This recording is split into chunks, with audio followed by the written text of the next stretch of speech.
Jaipuria, Dr. Pankaj Gupta, Dr. Thakur. I must first of all begin by apologizing for being so late, but I was unfortunately in a CII event, also on the dais, and we were running behind schedule. So there was no way I could have got up and left earlier. So my apologies for that. Thank you for giving me the opportunity of being here today. And your theme, Resurgent India, the path of globalization, is a challenging theme. Because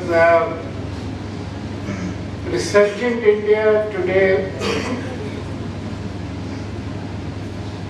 appears a little out of sync with the public mood. And the public mood, which has been aggravated and accentuated by the media, especially a 24/7 media, which is very competitive. Then the topic, the path of globalization.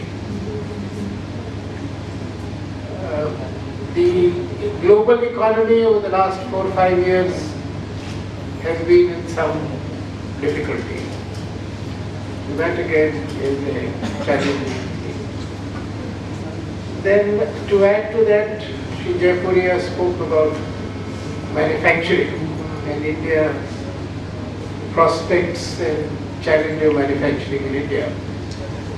And then again, right now, this is a challenging theme, because if you look at our numbers in manufacturing growth rates, they are not too encouraging.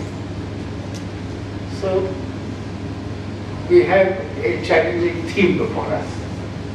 But let me begin by putting all this in some historic perspective.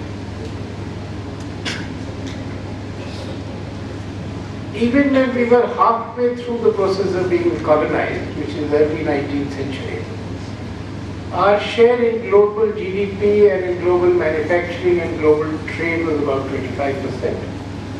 And it had been so for the previous 2000 years, and that of China was comparable. The great industrial revolution transformed what we call the West, which is Europe and the United States. And this transformation gave mankind levels of income, prosperity, well-being, which were unimaginable through human history. This transition happened between really 1850 to 1950.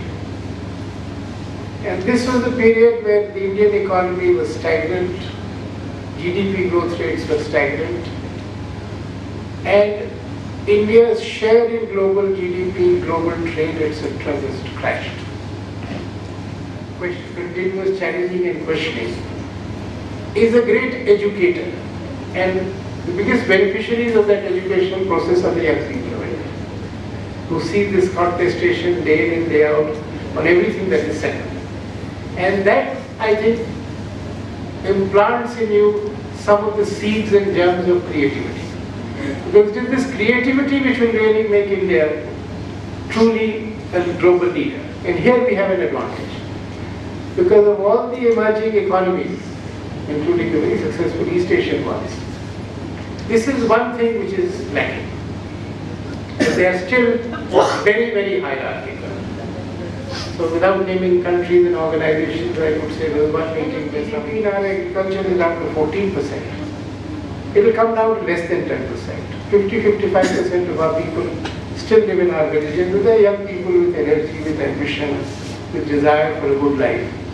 If we don't give them good, well-paying jobs in the modern economy, we will have serious difficulties in terms of social stability, political unrest, etc. So I think as a country we need to get this consensus that we need to create 100 million jobs in the modern economy in urban areas over the next 10 years.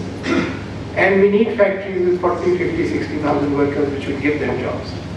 So we need to grow on both services, construction, real estate, as well as manufacturing. In manufacturing, we have the strength, we have the potential, we can do it, we have to persuade the environment.